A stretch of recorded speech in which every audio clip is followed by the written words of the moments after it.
In the event of Ghadir Khumm, the Prophet Muhammad sallallahu alaihi wasallam raised the hand of Ali ibn Abi Talib and said, "Whoever I am his master, this Ali is his master."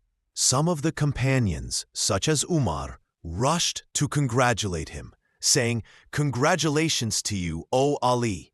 You have become my master and the master of every believer, male and female."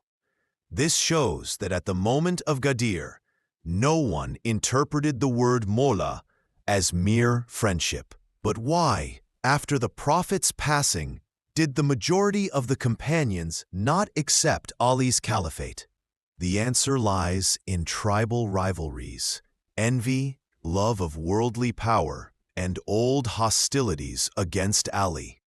He was the one who had struck down the chiefs of Quraysh in Badr and Uhud, and those bitter memories prevented many from accepting his leadership. Moreover, some Quraysh leaders were ambitious for authority and unwilling to submit to a young man from Banu Hashim. Therefore, despite their presence at Ghadir, many companions turned away from the Prophet's explicit declaration and chose another.